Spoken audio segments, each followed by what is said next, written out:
ነስትልን የነጋሪ ቲቪ መሰናዶ ተመልካቾቻችን በዛሬው ልዩ መሰናዶ ዝግጅታችን ከጋዜጠኛ መታሰቢያ ቀጸላ ጋር በመሆን አምባገነናዊ መንግስትና ነፃ አውጪዎች በተሰኘ ርዕሰ ጉዳይ እንዲሁም ደግሞ አንዳንድ መረጃዎችን በማካፈል አብረን ቆይታ እናደርጋለን። እስከ መሰናዶ ፍጻሜ ድረስ አብራችሁ እንድትቆዩ የምጋብዛችሁ እኔ ይድነቃቸው ከበደ ነኝ።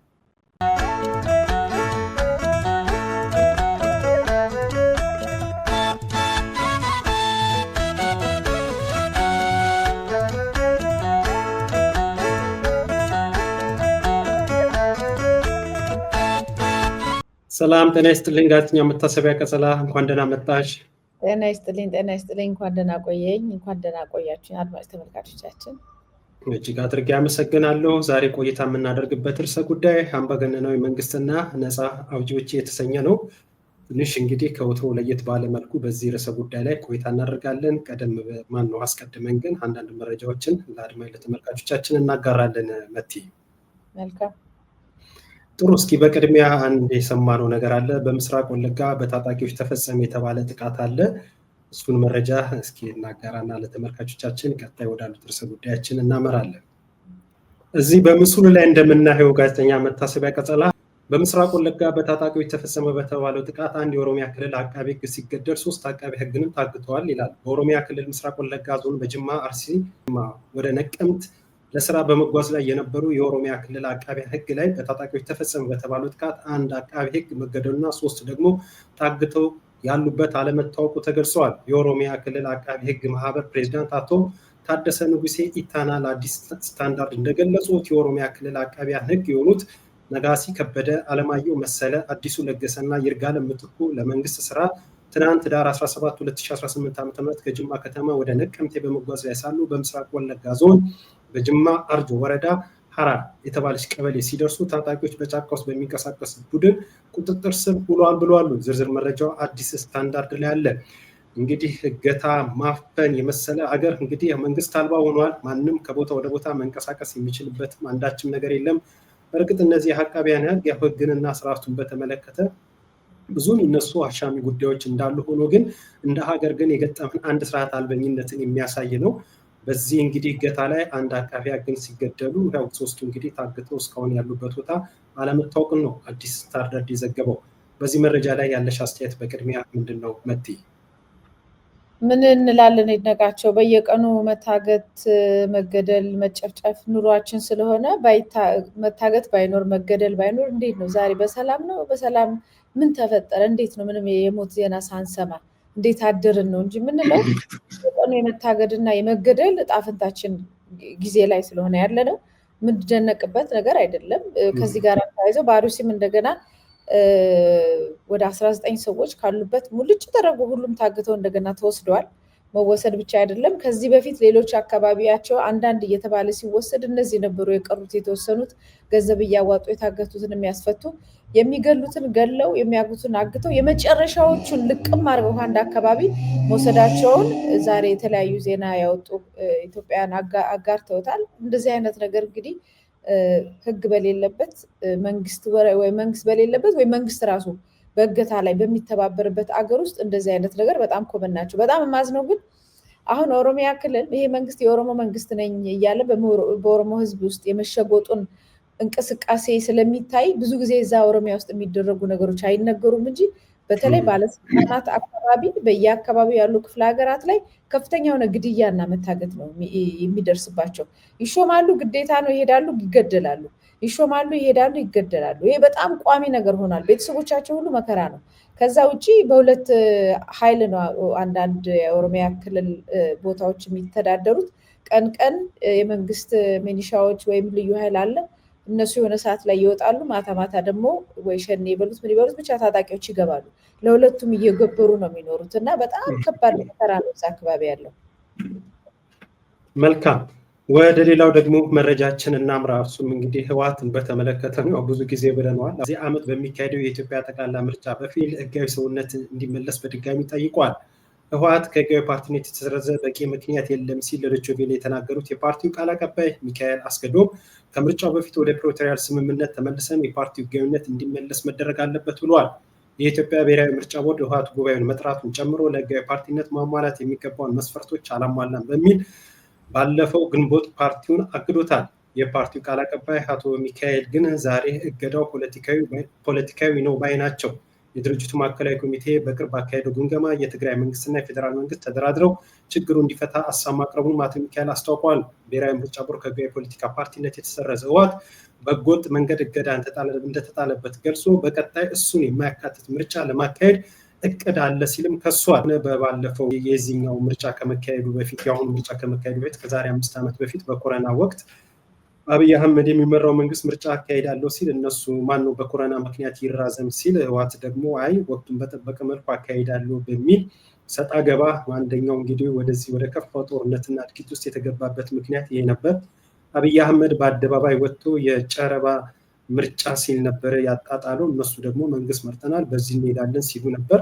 ከሱም ተያይዞ ከዛ በኋላ የሰሜን እዝ ተወጋ በሚል እንግዲህ አሁን በሰሜኑ እንደ ትግራይ ለታየው ምስቅልቅል ፖለቲካዊ ቀውስ፣ ማህበራዊ ቀውስ፣ የሰው ህይወት መጥፋትና እስካሁን ድረስ ለዘለቀው አጠቃላይ ለሆኑ ቀውሶች እንደ ዋነኛ ምክንያት ተጠቃሽ ነው የሚሆነው። አሁን ደግሞ ይኸው እንዳየነው ከሆነ መንግስት ምርጫውን ሊያካሄድ ነው፣ እኔ በሌለውበት ማናቸው ምርጫ መካሄድ የለበትም አይነት የሚል እንድምታ ነው እና ከወዲሁ ህጋዊ ሰውነቴ ይመለስልኝ አለበለዚያ ይህንን ምርጫ ዝም ብሎ ማስካሄድማ አይቻልም የሚል አይነት ነገር መግለጫ ሰጥቷል። በዚህ ጉዳይ ላይ ያለሽ ሀሳብ ምንድን ነው?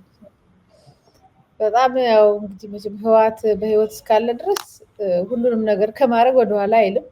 እኔ እንደውም ወይዘሮ ብርቱካን ሚደቅሳ ባለችበት ሰዓት ነው አይደል የተሰረዘባቸው ፕሮሰሱ የተጀመረው የዛ ጊዜ ነው። እንደውም እነሱን በስምምነት ላይ የሆነ ጊዜ ላይ ከመንግስት ጋር የሆነ ስምምነት ምናምን ሲያደርጉ ህጉ ስለማይፈቅድ አይቻልም ብሎ ምርጫ ቦርድ ከከለከለ በኋላ ህጉን ለማሻሻል ሄደው ነበር። ህወሓትን ከአሸባሪነት አንስቶ እንደገና ለመመስገብ ህጉን እስከ ማሻሻል ድረስ ሄደውለት ነበር። ከዛ በኋላ ሲጣሉ ያ ነገር በዛ ጸና። እነ ጌታቸው ረዳን ወስደው ስምረት የሚባል ፓርቲ መሰረቱ። እኔ አሁን ስምረት የሚባለው ፓርቲ ሁለተኛው ህወሓት ነው ብዬ ነው የማስበው። ህወሓት የሚባል ነገር ላይ የሚሰረዝ ነገር ካለ ህወሓት የሚባል ቡድን የሚጠየቅበት ወንጀል በጣም ብዙም ስለሆነ በእያንዳንዱ ነገር ላይ በነ ደብረጽዮን ላይ የሚያርፈው ሁሉ በነጌታቸው ረዳ ላይ ማረፍ አለባቸው። ምክንያቱም ስም ስለቀየሩ ድንገት ነፃ የሚሆኑበት ነገር አይታይም። ስለዚህ አሸባሪ ከሆነ የአሸባሪ ቡድን አባል ወጥቶ እንደገና ስምረት ብሎ ስለጠራ ከአሸባሪነት ነፃ የሚወጣበት ምንም ምክንያት የለውም። ስለዚህ ይሄ ነገር የሚከወን ከሆነ ሁለቱም ላይ ነው የሚከወነው። ካልሆነ ያው ጦርነቱ አሁን እዚህ ላይ የምታየው እኮ ህገወጥ ምርጫ ነው ያሉት እኛ የሌለንበት እኛ የታገድንበት ሌላው ህገወጥ ምርጫ ስለሆነ ያንን አንቀበለውም ነው። ስለዚህ ወደ ጦርነቱ የሚሄዱበትን መስመር ነው እያሳየን ያለ ነው። እሱን እንግዲህ የምናየው ይሆናል። ምርጫ ሳለው የኛ ሀገር ውስጥ እንደዚህ ደም እየፈሰሰ በየዕለቱ እንዴትስ ነው ህይወታችንስ የምናተርፈው የሚልም ሌላም ጥያቄ አለ። ከዚህ በአንጻሩ ህወሓትም ያልሆነ ስምረትም ያልሆነ የህወሓት ሌላኛው ስምረትም ያልሆነ ሌላ የፖለቲካ ፓርቲ ትግራይ ውስጥ እየተቋቋመ ነው ያለው። ትልቅ እንቅስቃሴ የምናውቃቸው ብዙ ምሁራን እና በትግል ውስጥ የነበሩ ጽኑ ኢትዮጵያውያን ሆነው በየአቅጣጫው የምናውቃቸው ሰዎች ፖለቲካ ፓርቲ እየመሰረቱ ነው። እንግዲህ ምርጫ ቦርድ እነሱን ምን እንደሚያደርጋቸው እንዲፈቅዶላቸው ምን ያህል ለምርጫ ይፈቀድላቸው አይፈቀድላቸው እንዴት እንደሚሆን ወደፊት የምናይ ይሆናል። የእነሱንም ዝርዝር ይዘን የምንቀርብ ይሆናል። ከዛ ውጭ ግን የህወሓት ለጦርነት መዘጋጀቱን ነው የሚያሳየው። ከዛ ውጭ ግን ይህም ባይሆን ጦርነት ማድረጉ አይቀርም። ህወሓት ላይ የሚጫነው ማንኛውም ነገር ደግሞ እነ ጌታቸው ረዳ ላይ መጫን ነበረበት። ስለዚህ ግማሽ ፍትህ ነው ስለተጣሉ ነው ያደረጉት እንጂ የኢትዮጵያ ህዝብ ፍትህ አግኝቶ ለትግራይ ህዝብ የተሻለ አማራጭም ሰጥቶት አይደለም ይሄ መንግስት አሁን ይህንን ጉዳይ የሚደረገው። መልካም፣ እጅግ አድርጌ አመሰግናለሁ። ሌላው እንግዲህ ከሰሞኑ የሰማነው እጅግ አሳዛኝ ነገር አለ። በአርሲና በአካባቢው ላይ እየተፈጸመ ያለ የምዕመናን ሞት፣ ጭፍጨፋ፣ ግድያ ነበር። እሱን አስመልክቶ እንግዲህ በተለያዩ አካባቢ ይህንን ተቃውሞ የማሰማት እንቅስቃሴዎች አሉ። አሁን ላይ ደግሞ ከኢትዮጵያ ወይ ከሀገር ውጭ ደግሞ የሆኑ ሀገር ወዳድ ኢትዮጵያውያን ኦርቶዶክሳውያን በተለይ ደግሞ ሰው እንደመሆን መጠን ይህንን ጭፍጨፋን በተመለከተ ደግሞ ድምፅ እያሰሙ ያሉ አሉ። እሱን አንዴ እንመልከትና በዚህ ዙሪያ ላይ መረጃውን አጋራሻለሁ። መቲ እስኪ እንቅስቃሴውን እንዴ የተቋመውን እንቅስቃሴ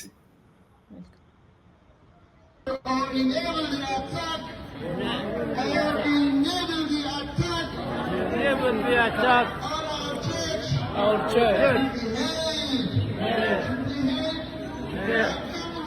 accountable accountable. ቤተክርስቲያናችን የደም ስራችን ናት።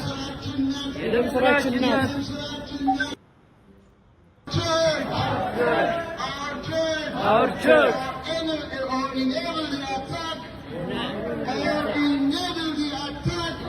never be attacked. Our church accountable. መቲ እዚህ ላይ እንግዲህ እንደምንመለከተው በበርሊን ጀርመን እና አካባቢ ሀገረ ስብከት አስተባባሪነት የተሰራ የሰላማዊ ተቋሙ ሰልፍ ነው። እንግዲህ ሰልፈኞቹ ወጥተው ያሉት ምንድነው? በቤተክርስቲያን ላይ እየደረሰ ያለው በደልና ግፍ በተለይ በምዕመኑ ላይ አላባራ ያለው ጭፍጨፋን በተመለከተ ነው። ያው ደጋግመን እንደምንለው ነው ቤተክርስቲያን እንደ ችቦ ነዳለች፣ ምዕመኑ ደግሞ ያው እንደ በግ እየታረዱ ነው ያሉት። ይሄን አስመልክቶ ተደጋጋሚ መረጃዎችን ሐሳቦችን ስንገልጽ ነበረ። አሁን ላይ ደግሞ ያው እዚሁ እንዳየነው ከሀገር ውጭ የሚገኙ ደግሞ ሀገር ወዳድ ኢትዮጵያውያን ለእምነታቸው የቆሙ እንዲሁም ደግሞ የግድ ኦርቶዶክስ መሆን ብቻም ሳይሆን ኢትዮጵያዊነት መሆን ብቻም ሳይሆን ሰብአዊነት የሚሰማቸው ጭምር ሁሉ በዚህ ጉዳይ ላይ ሐሳባቸውን አስተያየታቸውን እየገለጹ ነው ያሉትና በዚህ ጉዳይ ላይ ያለሽ አስተያየት ምንድን ነው? ሙሉ መረጃውን ለማካፈል ያህል ያው በትላንትና ዕለት ነው የተካሄደው። በተለያዩ ሀገራት ያሉ ኦርቶዶክስ ተዋሕዶ ቤተክርስቲያን ምዕመናን እና ቤተክርስቲያኗ ራሱ የጸሎት መርሃ ግብር ለንደንም ተደርጓል። ሰልፉም ወደዛ ወደ ሌሎችም አንዳንድ ቦታዎች እቅድ እንዳለ ሰምቻለሁ።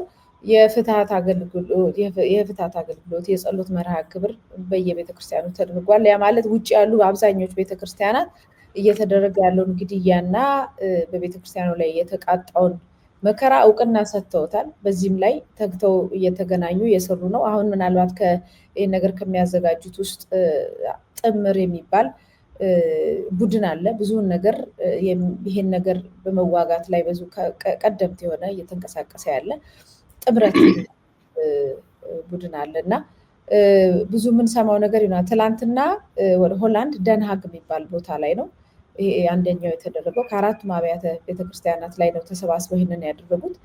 መዘምራን፣ ካህናት፣ የቤተክርስቲያን ምዕመናን በተሰባሰቡበት ነው እንግዲህ በአደባባይ ይሄንን በተለያዩ ቦታዎች ላይ ሰልፎችን ያደርጉ በርሊን ጨምሮ ስዊዘርላንድም ተደርጓል ተብሏል።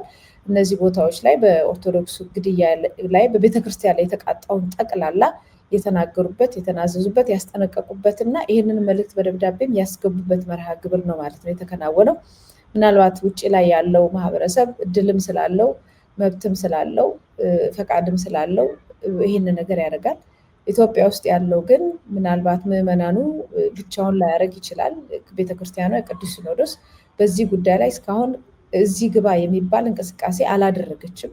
ያ ማለት ከላይ ያሉት ጳጳሳት እና ትላልቅ አባቶች አንዳንዶቹ በፍርሃት አንዳንዶቹ በተወሳሰበ ነገር ተይዘው እንዳይናገሩ ተደርገው ተጨንቀው ፈርተው ወይም ተጨንቀው የተዉት ወይም ሰግተው የተዉ ሲሆን አንዳንዶቹ ደግሞ በቀጥታ ቤተክርስቲያኗን ለማፍረስ በውክልና የገቡ የብልጽግና ፖለቲከኞች ናቸው።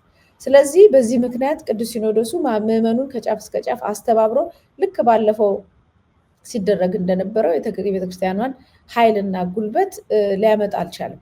ስለዚህ ውጭ ያለው ማህበረሰብ ደግሞ ዝም ብሎ ቤተክርስቲያኗ ስትፈርስ ስለማያይ እንቅስቃሴውን እያደረገ ነው ያለው ማለት ነው። ይሄው ነው ደግሞ ወደ ኢትዮጵያም ገብቶ ኢትዮጵያ ካሉት ጋራም ተነጋግሮ ብዙ ነገር መብት የማስከበር ሂደት አሁን በቀደም ለታ መስጊዶች አንድ በጣም ረጅም እድሜ ከ100 ዓመት በላይ ያለው መስጊድ በፈረሰ ጊዜ መግለጫ ወጥቷል፣ እንቅስቃሴ ተደርጓል፣ ሚዲያ ላይ ወጥቷል። እንደዚህ አይነት ነገር ቤተክርስቲያን የሚያክል ትልቅ ተቋም መፍረስ ብቻ አይደለም፣ ምዕመናን በዚህ ደረጃ ሲታረዱ እዚህ ግባ ቢባል መረጃ እንኳን በአደባባይ በትላልቅ ሚዲያዎች አይነገርም እንደሚታወቀው ኢትዮጵያ።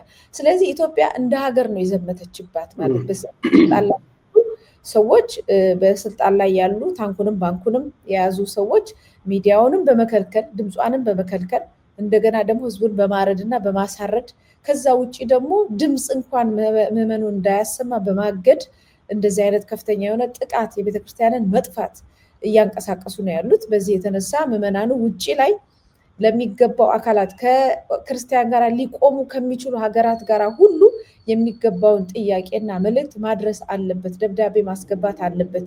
ኢትዮጵያ ድሮ ክርስቲያኑም ሙስሊምም በየትኛውም አካባቢ ሲጠራ ትሄድ ነበረ ለመብት ለማስከበር። ብዙ ክርስቲያኖች ሊገደሉ ሲሉ ሰራዊት ድረስ የተላከበት ጊዜ አለ ወደ ሌላ ሀገር ያንን መብታቸውን ለማስከበር። ዛሬ ግን ራሷ በመጥፋት ላይ ያለች ቤተክርስቲያን የሚደርስላት እስከ ማጣት ስለደረሰች ሌሎች ቤተክርስቲያን የሚመለከታቸው ሰዎች ቤተክርስቲያናት ውጭ ያሉትም ምዕመኑንም ሌሎች ቤተክርስቲያናት ዓለም አቀፍ ቤተክርስቲያናት ይህን ጉዳይ ሰምተው የሚቻለውን ድጋፍና ድምፅ እንዲያሰሙ የማረጉ ስራ ላይ መደረግ አለበት የሚባል ሀሳብም እየተንሸራሸረ ነው ያለው። መልካም፣ ሰፋ ላለው መረጃሽ እጅግ አድርጌ አመሰግናለሁ። ለሚከታተሉ ተመልካቾቻችን በቂ የሆነ መረጃ ነው ያጋራሽን። በተለይ በውጭ ሀገር የሚገኙ ምዕመናን፣ ሀገር ወዳድ ኢትዮጵያውያን ድምፃቸውን እያሰሙበት ባለው ነገር በተመለከተ እጅግ በቂ የሆነ መረጃ ነው ያጋራሽን። እጅግ አድርጌ አመሰግናለሁ። ሌላው እንግዲህ ከሀገር ውጭ ወደሆኑ መረጃዎች እና ዜናዎች ደግሞ እናምራ። አሁን የሰማነው ነገር በእርግጥ ቀደም ሲል እኛ በሀገር ውስጥ በመጀመሪያ ያጋራነው መረጃ አለ። በኦሮሚያ አካባቢ የተፈጸመ እገታና ግድያን በተመለከተ ነው። ወደ ናይጄሪያ ደግሞ የተሰማ ነገር አለ። እሱ ምንድነው? በናይጄሪያ የተሰማው ነገር እዚህ በምስሉ ላይ እንደምናየው መረጃውን ይዞ የወጣው ቢቢሲ ነው። ናይጄሪያ እገታ የሚፈጽሙ ሰዎች ሞት የሚቀጣ ሕግ ልታወጣ ነው። የናይጄሪያ የህዝብ ተወካዮች ምክር ቤት አባላት እገታ የሚፈጽሙ ሰዎች ላይ የሞት ቅጣት መጣል የሚያስችል የህግ ማሻሻያ መነጋገሩን ጀመረ ሲል ቢቢሲ አውጥቷል። የሴኔቱ አባላት እገታ ፈጽሞ የሚገኙ ሰዎች የሽብር ተግባር ላይ እንደተሰማሩ ተቆጥሮ የሞት ቅጣት እንዲጣልባቸው ለማድረግ የሀገሪቱ የጸረ ሽብር ህግን ለማሻሻል መወያየታቸውን ጀምረዋል። የናይጄሪያ የሴኔት አባላት የህግ ማሻሻያው ላይ መነጋገር የጀመሩት በተለይ የሀገሪቱ ክፍሎች የሚገኙ ትምህርት ቤቶች የሚፈጸሙ የጅምላ ጠለፋና እገታ እንዲሁም ደም አፋሳሽ ጥቃቶች እየጨመሩ በመምጣቱ ነው ተብሏል። ባለፉት ሳምንታት የታጠቁ ሰዎች 2 ትምህርት ቤቶች ላይ ጥቃት ከፍተው ከ300 በላይ ተማሪዎችን አግተዋል ሲል ነው ዘገባው። የቢቢሲ አማርኛ ነው። ሰፋ ያለ ዘገባ አለ። እንግዲህ እኛም ሀገር ላይ እገታን በተመለከተ ያው ብርቅ አይደለም፣ ብዙ ጊዜ እያየነው ነው ያለነው ነገር። በተለይ ታግቶ አሁን ላይ ደግሞ ባለው በተለይ ከዚህ ህልውና ትግል ጋር በተያያዘ ከአማራ ክልል እንዲሁም በኦሮሚያ አካባቢ ላይ የሚፈጸሙ እገታዎች አሉ። እገታን አድራጊዎች አንዴ በመንግስት በማመካኘት ሌላው ጊዜ ደግሞ በነፃ አውጪዎች አማካኝነት በነሱ የሚፈረጅም እገታም አለ። እንዲሁም ደግሞ መሀል ሰፋሪ በሆነ መልኩ ማንን ጎበዝ ነኝ ባይ ጥይት መሳሪያ እንዲሁም ደግሞ ገጀራ የሚታጠቀ በሙሉ እየተነሳ እገታም ይፈጽማል። በሀገራችን በተለያዩ አካባቢዎች የተለያዩ እገታዎች ይፈጸማሉ። እነዚህ እገታዎችን ተከትሎ በሰው አካል ላይ የሚደርሰው ጉዳት፣ የገንዘብ ዘረፋው እንዳለ ሆኖ ደግሞ በሰው ህይወት ላይም የደረሰ ጉዳቶች አሉ በሀገራችን። ናይጄሪያም እንግዲህ ይሄንን ነገር ለመከላከል በእንዲህ መልኩ ህግ አወጣለሁ ሲል የሴኔት አባላት ምክክር እያደረጉ ነው ያሉት። የናይጄሪያን በረቂቅ የቀረበው ህግንና እንዲሁም ከሀገራችን ነባራዊ ሁኔታ ጋር በማገናኘት ይህንን ዜና እንዴት ታይዋለሽ መቲ? በረከታችሁ ይድረስብን ነው የምለው። ሌላ ምን እላለሁ? የሞት ቅጣት መባሉን ምን ያህል እሱ ላይ ምን ያህል እርግጠኛ አይደለሁም። ምን ይቀጣ የሚለውን እንግዲህ የህግ ሰዎች ናቸው የሚያውቁት። ግን በዚህ ደረጃ ተወካዮች ምክር ቤት ቁጭ ብሎ እንደው ምን እናድርግ፣ ይሄ እገታ በጣም በዛ፣ ወገኖቻችን አለቁ፣ ሴት ልጆቻችን አለቁ፣ ምን ይደረግ ብሎ በተወካዮች ምክር ቤት አዳዲስ የህግ ማሻሻያ ማድረግ ማለት ሀገር አለ ማለት ነው። የሆነ የሚያስብልን አካል አለ ማለት ነው። ይህን ነገር እያየ ዝም ማለት የማይፈልግ ለውጥ ማምጣት የማይፈልግ አለ ማለት ነው። እንዴ ሲጠሩ እንኳን ለስብሰባ እኮ አይ ሀገሬ ይህን ያህል ሴቶች ታግተው እኔ ለስብሰባ አልሄድም እስከ ማለት ድረስ የሀገሪቱ ዋና ትልቁ ባለስልጣን እንደዛ ካሉ አገር አለ ማለት ነው። ወደዛም አለን ወደዚህም ወንጀልም አለ አገርም አለ። የኛ እኮ ውስብስብ ነው። የኛ ሀገር አጋቾች አንደኛው መተዳደሪያቸው ያደረጉ አጋቾች አሉ። ሁለተኛው የፖለቲካ መሳሪያ የሚያደርጉ አሉ። የፖለቲካ መሳሪያ ማለት የፖለቲካ ፍላጎታቸውን ለማሳካት በመንግስትም ደረጃ መንግስትንም ለማጥቃትም ሲፈልጉ መንግስት የለም ለማለትም እንዲባል ሲሉ የሚያደርጉ አሉ። በዛው ልክ ደግሞ በብሔር ደግሞ ተደራጅተው አንደኛውን ብሔር ለማጥቃት የሚያደርጉት አለ። መንግስት ደግሞ የማይፈልጋቸው ሰዎች በማገትና በማሳገት የሚንቀሳቀስበት የራሱ ደግሞ የመንግስት ጉልበት የፖለቲካ አባላትን፣ ፖለቲከኞችን፣ ትላልቅ ሰዎችን በአደባባይ የመግደል የመረሸን እነ በቴ ኡርጌሳን በደንብ ማስታወስ እነ ኮሬ ነገኛን በደንብ ማንሳት እንችላለን። በማገት በመግደል የሚጠሉትን ወይም የሚቃወሙትን ሰዎች የሚያጠፋበትም ሂደት ነው። እኛ ጋር የእገታው ነገር በቃ በሁሉም ዘርፍ ነው ያለው። ወንጀለኞች ብቻ ቢሆን አየህ በእንደዚህ ሁኔታ መንግስት ቁጭ ብሎ ወንጀለኞቹን ለመቅጣት እንቅስቃሴ ሊያደርግ ይችል ይሆናል። ኢትዮጵያዊ መንግስት ካለ መንግስት ራሱ ስለሌለበት ራሱ ስለሚጠቀምበት ሌሎቹ ደግሞ የእሱ አይነት የፖለቲካ አጀንዳ ደግሞ ያላቸው በብሔር ደግሞ እሱ የሚጠላውን ብሔር ደግሞ የሚያጠቁለትንም ብዙ ሊጫናቸው ስለማይፈልግ በየቀኑ እንደፈለጉ በተወሰነ ደረጃ ያለ እሱም ጥቅም አለው መሰለኝ ይተዋቸዋል። ከዛ ውጪ ምናልባትም በእገታ ላይ በፖሊስ ፕሮግራም ላይ ወይ በምናምን የምታያቸው ህጻናት እያገቱ ምን እያሉ እንትን የሚሉትን እነሱም በአደባባይ ፎቶቸውን እየለጠፉ ወንጀል ፈጽመዋል ብሎ ሲከሷቸው ታያቸዋል። ስለዚህ መጀመሪያ ከላይ ያለው ሳይነካ ዋናው አጋቹና አሳጋቹ ሳይነካ ለመተዳደሪያ ብለው ኦልሞስት በቃ በጣም አሳፋሪ ወንጀል እያደረጉ ያሉ ህጻናትና ሴቶችን አረጋውያን የሚያግቱት እነሱን ነው መንግስት እየሰራ ያለው። ስለዚህ ወንጀሉ አይቀርም አንዱ ሲያዝ ሌላው ይነሳል። ምክንያቱም ከላይ ጀምሮ እስከታች ማገት ትክክል ነው፣ የፖለቲካ መሳሪያ ነው፣ መተዳደሪያም ነው፣ ብዙ ነገር ነው ብለው ማገትን እያስተማሩ የመጡት እነሱ ናቸው። እኔ ኢትዮጵያዊ ሲያግት አላውቀውም ድሮ። ከዚህ ዘመን በፊት አንተ ካለ ትነግረኛለህ። ሽፍትነት ሊኖር ይችላል። ሽፍትነት ማለት በየገጠሩ የሚፈልገውን ነገር ለማግኘት ሰውን የሚያስገድድበት በመሳሪያ ነው። እገታንም አውቀው በእገታ መተዳደርም በእገታ ፖለቲካን መስራትም የማውቀው በዚህ በብልጽግና ዘመን ብቻ ነው። ይሄን ደግሞ አብዛኛው መንግስት ነበር መጀመሪያ ሲያደርገው የነበረው። ስለዚህ መንግስት እገታን ይዞ ነው የገባው እዚህ ሀገር ላይ። መንግስት እገታን በደንብ እያስተማረ ነው እንኳንስ ሊያቆመው ማለት ነው። ስለዚህ ከዚህ በኋላ እጅግ በጣም ይበዛል እንጂ ይሰፋል እንጂ ምንም ይመጣ ነገር የለም። በዚህ ላይ ደግሞ እንደምታየው ምንም አይነት ህጋዊ መሰረት የለም ይሄን ነገር ለማቆም የሚያስችል። ማንን ያቆማሉ? ወንጀለኛን ሊያቆመው ስለማይችል ማለት ነው። እጅግ አድርጌ አመሰግናለሁ ለሰጠሽኝ ትንታኔና ማብራሪያ። አድማጭ ተመልካቾቻችንም እንግዲህ ወደ ዋና ርዕሰ ጉዳይ ከመግባታችን በፊት ቢሰሙት ወይም ደግሞ ቢመለከቱት ወይም በዚህ ጉዳይ ላይ ደግሞ መረጃው ቢደርሳቸው ብለን ያሰብናቸው 1-4 መረጃዎችን አጋርተናል። ወደ ዛሬው ወደ ዋና ርዕሰ ጉዳያችን ደግሞ እስኪ እናምራ። አምባገነናዊ መንግስትና ነፃ አውጪዎች የተሰኘ ነው ርዕሰ ጉዳያችን። በዚህ ርዕሰ ጉዳይ ደግሞ ትንሽ ቆይታ እናድርግ። እስኪ አምባገነናዊ መንግስት አለን። አሁን ምንም አሻሚ ነገር የሆነ ነገር የለም። በጣም አስረጂ የሆኑ የአደባባይ ሐቆች አሉ አምባገነናዊ መንግስት ስለመኖሩ የሚያሳየን።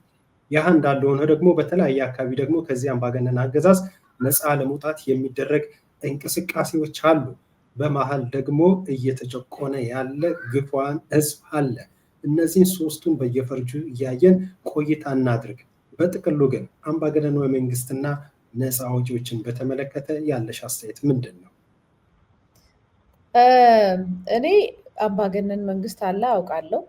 አምባገነንነት አይነት ያለው ህዝብም ነን እኛ እንደ ህዝብ ማለት ነው። ለምሳሌ አሁን እኔ የምለውን ሀሳብ ወይ አንተ የምትለውን ሀሳብ ላይፈቅድልህ ይችላል።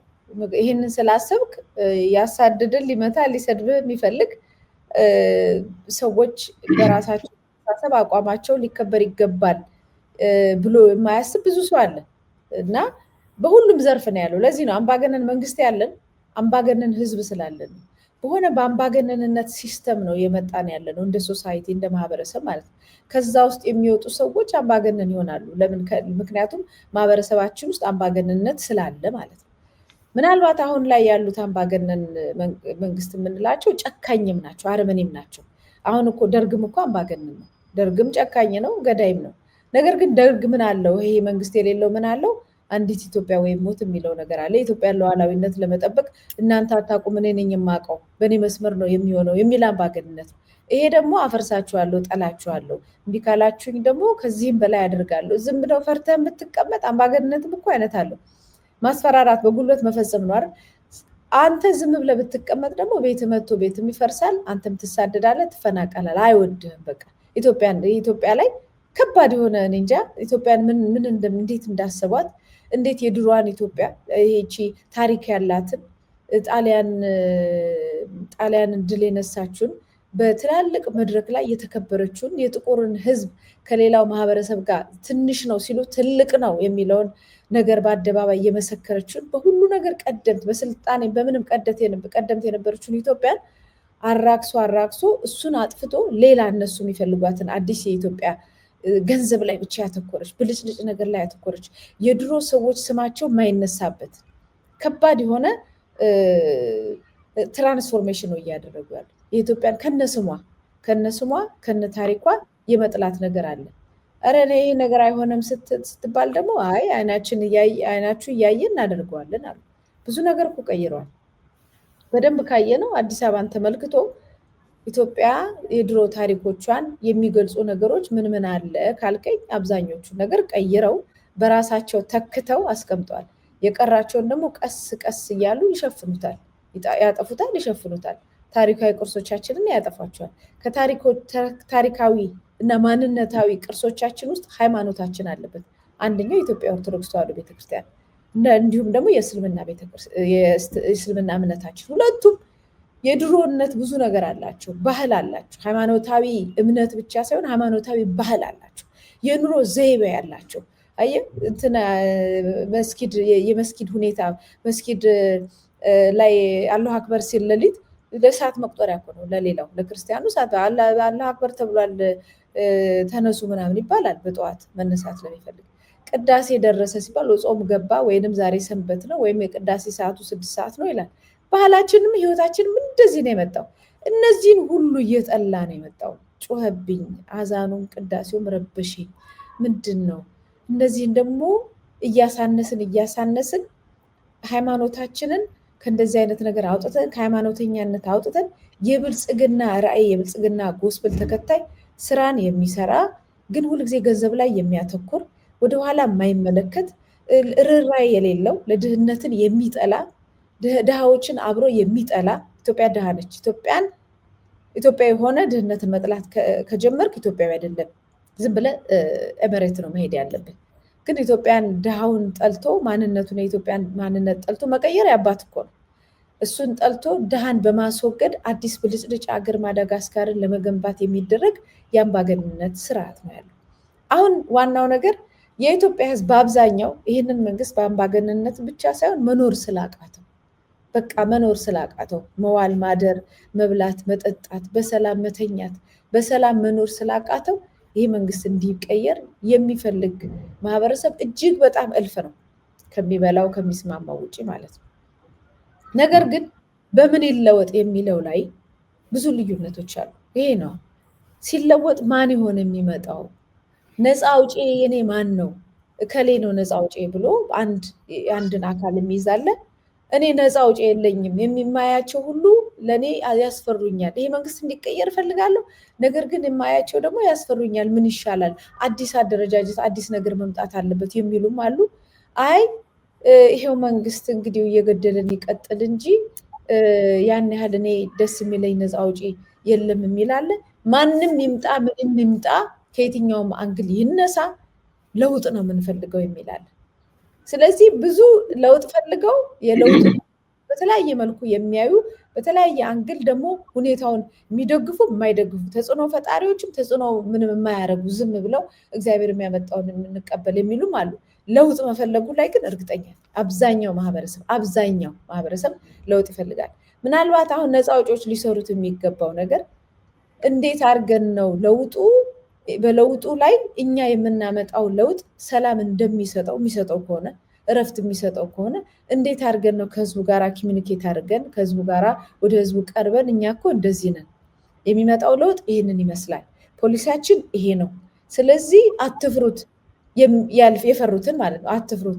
የሚስማማውን ደግሞ ዝም ብለህ እኛ እስክንመጣ መጠበቅ ብቻ ሳይሆን ምንድነው ያንተ እዚህ ላይ ምንድነው ልታደርግ የምትችለው ነገር በማለት ደረጃ ላይ ነፃ አውጪ በዛ እንጂ ነፃ አውጪው ተነጋግሮ ከህዝቡ ጋር በደንብ እቅድ የያዘበትና የመግባባት ነገር ላይ ደርሷል ብዬ አላምንም።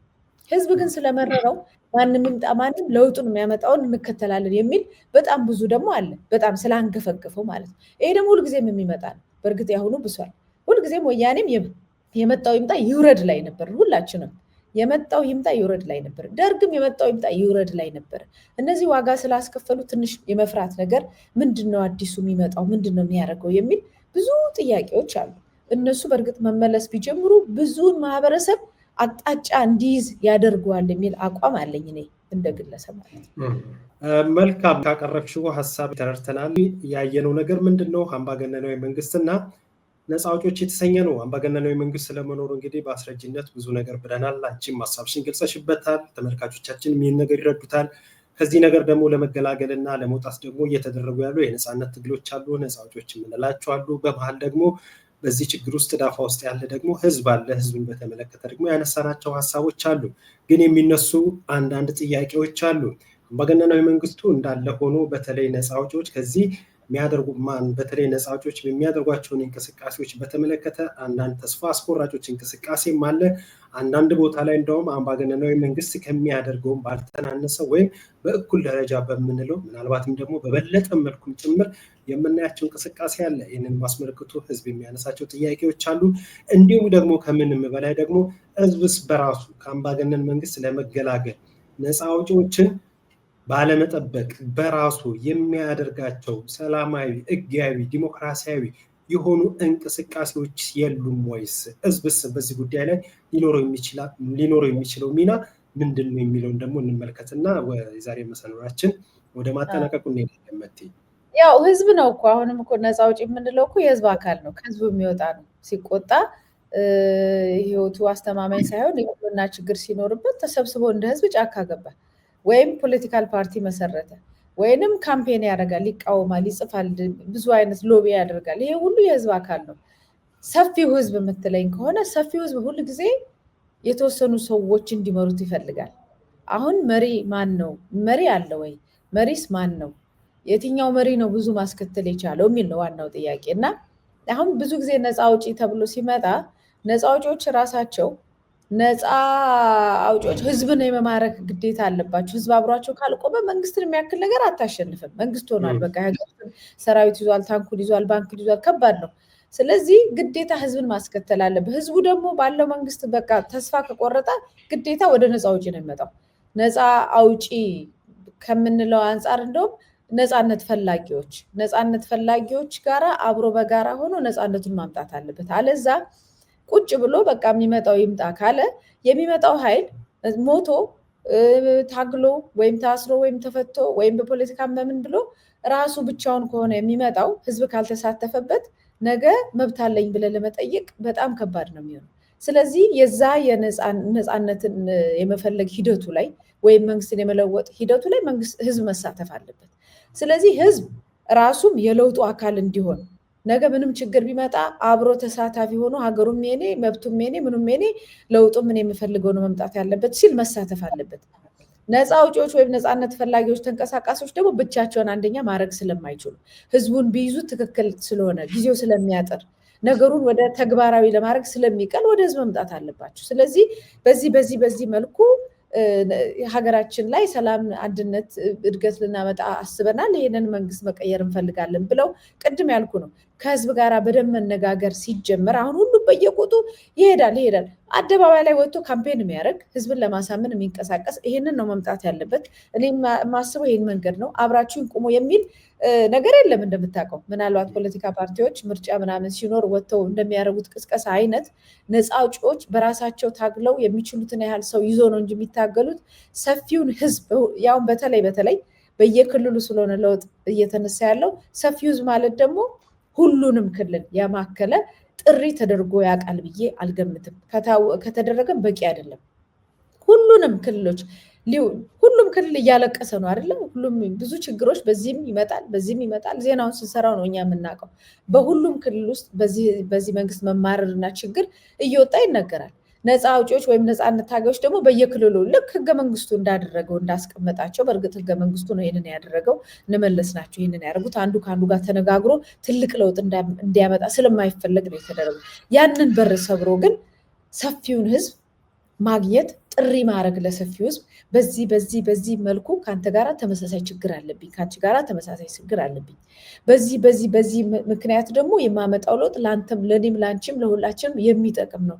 ስለዚህ በጋራ እንሂድ የሚል ጥሪ መደረግ አለበት ባይ ነኝ። ያንን ጥሪ ወደ ህዝቡ በደንብ አስርጾ ገብቶ ህዝቡን ተሳታፊ ማድረግ የቻልን ጊዜ የቀናቶች ጉዳይ ብቻ ይመስለኛል። የቀናቶች ብቻ ለለውጡ ነው አይደለ? ለለውጡም ብቻ አይደለም። በዚህ ደረጃ ህዝብን ደግሞ ስታሳትፍ ለውጡም የህዝብ ስለሚሆን ብቻውን የሆነ ኃይል ማገነን አይሆንብህም። ለምን? ህዝቡም ተሳታፊ ነው። ስለዚህ አብሮ ነው ቁጭ የሚለው ማለት ነው። አብሮ ቁጭ ይላል። እንዴት እናድርገው? በቀደም ተነጋግረናል፣ ተስማምተናል፣ ተወያይተናል። ይህን ነው ልናመጣ ብላችሁ ነገራችሁናል። በዛም አንድ ላይ አካል ነን፣ የለውጡ አካል ነን። ስለዚህ ቁጭ ብለን የጋራ መፍትሄ እናምጣ ሲባል እንደ ሀገር አሁን እንኳን አንዳንድ ህዝብ የሚፈራው በሆነ አንድ ቡድን ብቻ ቢመጣ እንደገና ሌላ ጦርነት ይነሳል፣ በዚህኛው ቡድን ያለው ላይስማማ ይችላል የሚል ፍራቻ ነው። ለዚህ ነው የነቃ ጎበዝ የሆነ ጀግና የሆነ ኢትዮጵያን ማዳን የሚፈልግ ለሰፊው ህዝብ ጥሪ ማድረግ አለበት። ከሰፊው ህዝብ ጋራ ተራምዷል፣ ሄዷል፣ የሚችለውን ያህል እየተራመደ ነው። ሌላውንም ደግሞ በሚችለው አደረጃጀት እንዲያግዘው፣ አብሮት እንዲቆም፣ ሀሳብ እንዲሰጥ፣ የለውጡ አካል እንዲሆን፣ እንደ ሀገር ባለቤትነቱ አካል እንዲሆን የማምጣት ግዴታ አለበት ብዬ ነው የማስበው። እጅግ በጣም አድርጌ አመሰግናለሁ መቲ። ቀደም ብዬ እንደገለጽኩት ይሄ ሰፊ ርዕሰ ጉዳይ ነው። በአንዴ ተነጋግረን የምናበቃበት አይደለም። በተለያየ ክፍል መሸፈን ያለብን ሀሳብ ነው። ምክንያቱም አምባገነናዊ መንግስትና ነፃ አውጪዎቻችን ስንል ራሱ በመንግስት ዘርፈ ብዙ የሆኑ ችግሮች አሉ። በነፃ ራስን ለማውጣት ወይ ነፃ አውጪ የምንለው እንቅስቃሴዎች አሉ። በተለያየ መልኩ በትጥቅ ትግልም እንዲሁም ደግሞ በሰላማዊ በህጋዊ መንገድ በፖለቲካ ተሳትፎ እንቅስቃሴ የሚያደርጉ ድርጅቶች አሉ። በዚህ መሀል ደግሞ ህዝብ የምንለው አለ። ይሄ ነገር በጥልቀት መረጃዎችን ማስረጃዎችን በማካተት ሰፊ ትንታኔና ሀሳብ የሚሻ ጉዳይ ነው። እንግዲህ ወደፊት ነገሮችን አመቻችተን ሌሎች ተጨማሪም በዚህ ጉዳይ ላይ ሀሳብ ይሰጣሉ ብለን የምናስባቸው የመብት አቀንቃኝ ሊሆን ይችላሉ፣ የፖለቲካ ፓርቲ መሪዎች ሊሆን ይችላሉ፣ ጋዜጠኞች፣ እንዲሁም አክቲቪስቶች፣ ሌሎች ሰዎችንም ማካተንም በሰፊ መሸፈን ያለብን ርዕሰ ጉዳይ እንደሆነ ይሰማኛል። ይህንም የሚከታተሉም ተመልካቾቻችንም የሚሰጡንም አስተያየትም አካተን ወደፊት በሰፊው የምንመለስበት ነው የሚሆነው። በዚህ የሚያበቃ አይደለም። ሆኖም ግን ባነሳነው ቁንጽል በሆነ ሀሳብ ርዕሰ ጉዳይ ላይ ለሰጠሽው ማብራሪያ ትንታኔ ጋዜጠኛ መታሰቢያ ቀጸላ እጅግ አድርጌ አመሰግናለሁ። እኔም አመሰግናለሁ። እንዳልከው ነፃ አውጪ የሆኑ አካላትን ወይም ነፃ አውጪ ነን የሚሉ አካላትን ጠርቶ ይህንንም ጥያቄ መጠየቅ እንደ ሚዲያ የኛም ኃላፊነት ስለሆነ ከራሳቸውም አንደበት ምንድነው ህዝብ የሚጠብቀው ከእናንተ ምንድነው እያደረጋችሁ ያላችሁት ከህዝቡ ጋር የመስራት ፍላጎታችሁስ ወዴት ነው የሚለውን ነገር መድረኩን ማመቻቸትና ህዝብ ምላሽ እንዲያገኝ እነሱም ደግሞ ከህዝብ ጋር እንዲገናኙ መድረኩን የመፍቀድ ግዴታ ያለብን ይመስለኛል። በትክክል እሱንም ጭምር እንግዲህ በቻልነው አቅም እናደርጋለን። እነሱንም ተደራሽ ለማድረግ ጥረቶች እናደርጋለን። ያው ጊዜ ሁኔታዎችን የሚፈቅድና አመቺ የሆኑ ነገሮችን አመቻችተን ወደፊት የምንሄድበት ነው የሚሆነው። በድጋሚ አመሰግናለሁ። የዛሬ መሰናዷችን በዚህ ያብቃ። መቲ እኔም አመሰግናለሁ። መልካም አድማጭ ተመልካቾቻችን የዛሬ መሰናዶ ይሄንን ይመስላል። ባነሳነው ርዕሰ ጉዳይ ሀሳብ ይጠቅማል ይሆናል ያላችሁትን ነገር እንዳገኛችሁ ተስፋ እናደርጋለን። በሌላ መሰናዶ ዳግም እስክንገናኝ ድረስ ሰላም ቆዩ።